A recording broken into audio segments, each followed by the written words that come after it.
Probably the best place to start is packaging, right? Because that's a huge innovation challenge or sustainability challenge for Unilever, and it's where RecycleBank is innovating to start with. So at Unilever, how much of a challenge is packaging and materials, and how do you think through recycling versus reuse versus compostability and end-of-life issues and consumer behavior? How are you going to innovate in this space? So there's two things about packaging for an FMCG company. So the first one is, it is in and of itself a very large spend. Yeah, so we're spending close to $1 billion a year on packaging materials. The second thing is that, and there's a lot of environmental impact that goes with that. But the second one is it's a very visible environmental impact. So it tends to be the one that non-governmental organisations look at and scrutinise most closely first.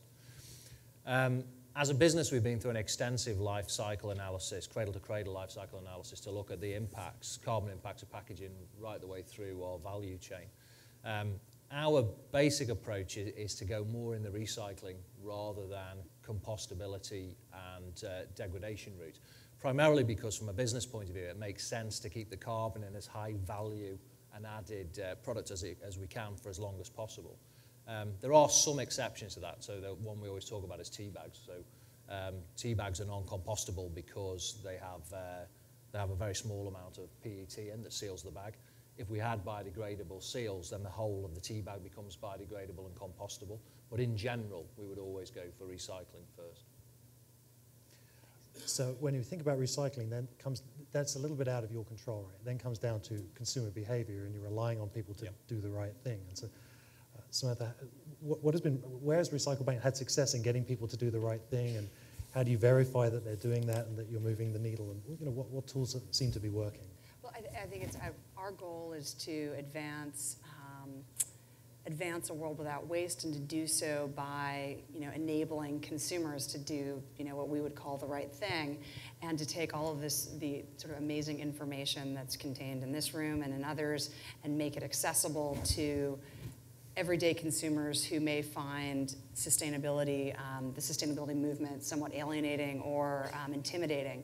So we've really sort of dumbed it down in some ways, maybe. We have, on the infrastructure side, enabling single stream obviously has a significant impact.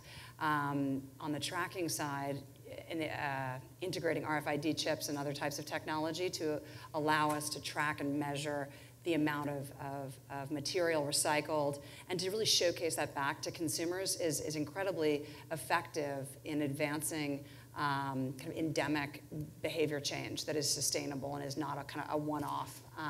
So we're very much approaching this opportunity as the carrot instead of the stick. We celebrate what consumers are already doing in some cases, and nudge them a bit further along the sort of the eco-spectrum, so that they begin to enjoy and appreciate what they can do day to day. So we've, tactically speaking, we've supplied infrastructure, as noted, through municipal governments, to encourage over 300 communities to recycle more, and we showcase the impact of that increased recycling back to the participants in the program on an individual basis, on a group basis, on a community basis, which is also very impactful, showcasing what one's own efforts have yielded next to, in comparison to others, and as part of a larger organism. We also provide rewards. We actually give them dollars off and monetary value for doing, again, the right thing by conservation or by waste management, end of life management. So I think that what we've seen is effective is making this part of their daily, they meaning our target is mainstream moms, really, making this part of their daily life, making it easy and unintimidating, applying measuring technologies so that they can really see it and it's not complicated.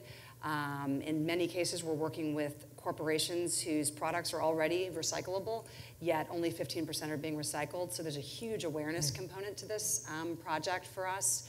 And then rewarding them for it so that they begin to feel, instead of feeling like this is a sort of unpleasant duty, or something that they're going to be penalized if they don't do, they start feeling like this is a positive and rewarding experience.